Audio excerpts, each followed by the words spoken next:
Je crois qu'avant tout, ce que la méditation est, c'est une attitude. Elle nous permet de cultiver un autre type d'attitude qui ne va pas à l'encontre de ce que l'on est vraiment.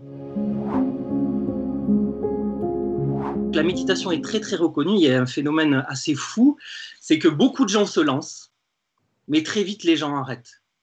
Et pourquoi les gens arrêtent? Parce qu'ils sont déçus, parce que gérer son stress, on n'y arrive pas. Parce que gérer ses émotions, on n'y arrive pas. Parce que être calme et ne pas avoir de pensée, on n'y arrive pas. Je crois que d'abord, ce que ça m'a permis d'accéder, c'est une forme de libération de ce que j'étais vraiment. Au lieu de continuer à m'en vouloir de n'être pas parfait, à m'en vouloir de parfois être touché, de parfois être sensible, de parfois ne pas y arriver, la méditation, ça nous permet d'abord d'accueillir pleinement et radicalement ce qu'on est là, maintenant. Il y a un paradoxe là qu'il est difficile d'aborder si on ne fait pas l'expérience soi-même, c'est plus on va accepter ce que l'on est, paradoxalement, ça va ouvrir des portes de transformation.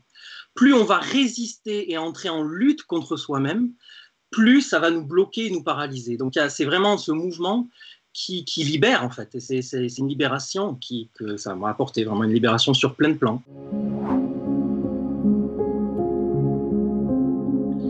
Eh bien en fait, quand j'étais éducateur de rue et que j'ai rencontré la pratique, je ne me sentais pas encore légitime pour transmettre. Donc quand j'ai terminé ma mission d'éducateur de rue dans cette association, j'avais jamais pu parler de méditation avec ces jeunes, même si j'en faisais des adolescents. Et puis je suis devenu formateur dans le travail social et je suis devenu peu à peu enseignant dans l'école occidentale de méditation et je me sentais de plus en plus légitime pour la transmettre.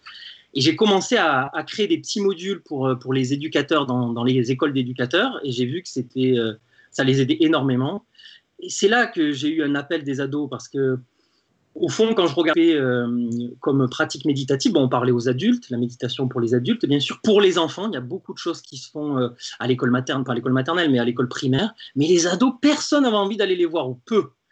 Et là, je me suis dit, mais je connais les ados, c'est un public qui me touche, c'est là que j'ai envie d'aller, c'était un appel. Et c'est comme ça que j'ai eu l'idée de me dire où trouver les ados. Ben, c'est à l'école. C'est là que c'est cet endroit qui pour moi était si difficile que j'ai envie d'aller, que j'ai envie Et c'est là que je me suis lancé, je suis devenu auto-entrepreneur, je crois qu'il y a 3 ans maintenant, et j'ai commencé à travailler plus spécifiquement avec les adolescents. J'avais commencé vraiment à leur dire la posture, on se tient droit, le dos droit, et très vite, avec les classes, je me suis rendu compte que c'était notamment quand les élèves posaient des questions, ils me disaient oui, mais j'arrive pas à me tenir droit, j'ai mal au dos, j'arrive pas, j'ai plein de pensées. Donc je me suis dit mais ça va pas aller. Il faut que je passe par autre chose, par un autre endroit. Et j'y suis allé. Il y a un jour, c'était avec une classe. Je sais pas, il y a comme une inspiration. Je n'avais pas du tout pensé aller par là. Et je me suis dit mais va vers ce mouvement, montre-leur que la méditation c'est d'abord se foutre la paix. Et du coup j'ai guidé une pratique un peu dans cette dimension-là, de prendre un moment vraiment où ils peuvent juste être eux-mêmes, de vraiment sans pression, se libérer de tous les rôles sociaux qu'ils ont, et juste se foutre la paix. Et là, le reçu que j'ai eu dans le temps de questions-réponses avec les jeunes, toujours on prend un petit moment pour discuter, je me suis dit, ah ouais, là, je tiens quelque chose. Et là, je vois les effets. C'est là qu'il y a quelque chose qui se libère chez les jeunes, à partir de cette possibilité de se foutre la paix.